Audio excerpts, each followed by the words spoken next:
Assalamualaikum warahmatullahi wabarakatuh. Nama saya Samsun Abdullah. Nomor pokok mahasiswa saya 15311270065035. Saya mahasiswa FTKI jurusan Sistem Informasi. Saya akan menjawab soal UTS mata kuliah Audit Sistem Informasi R02. Langsung aja ke pertanyaan pertama. Pertanyaan pertama yaitu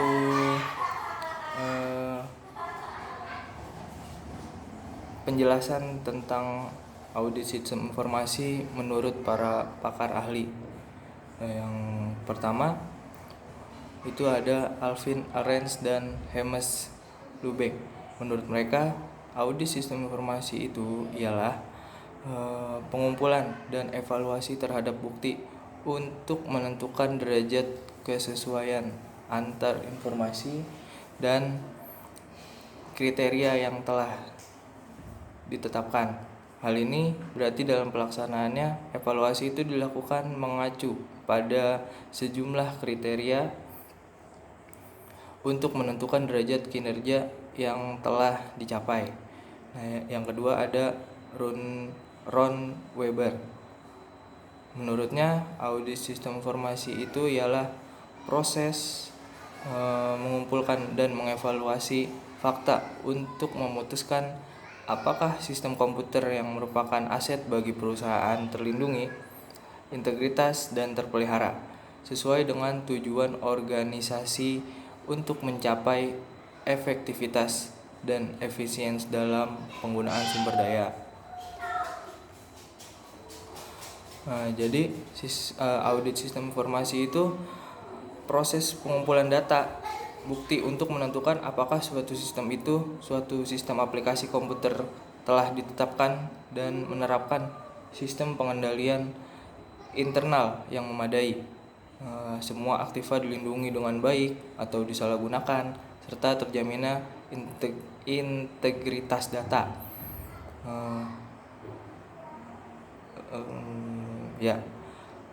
Yang kedua,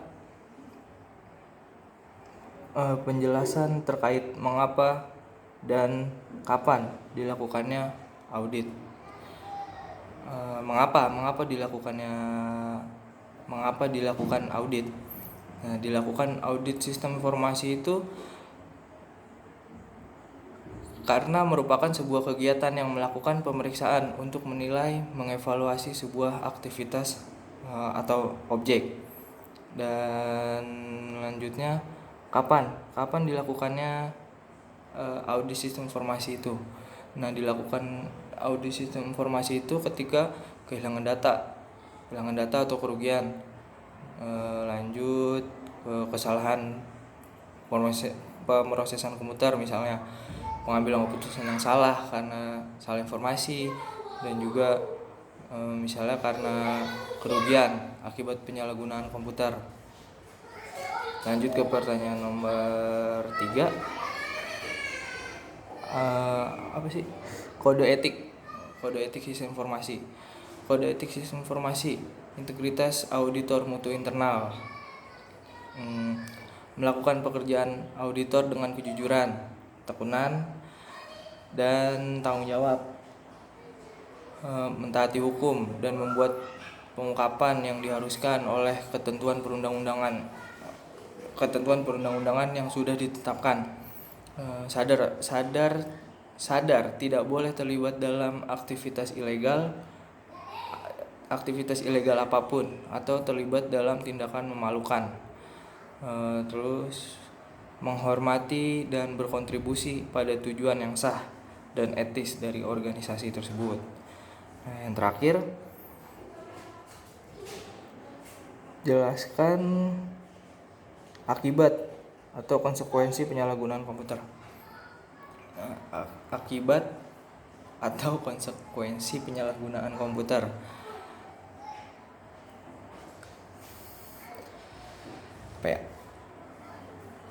Penyalahgunaan komputer itu kayak memanfaatkan dan menggunakan komputer untuk hal-hal yang jelek, hal-hal yang negatif, hal-hal yang tidak baik dan sebagainya. Kayak misalnya cyber army. Tapi cyber army di sini dasarnya adalah penyalahgunaan komputer dengan cara menghack komputer ataupun cara lainnya.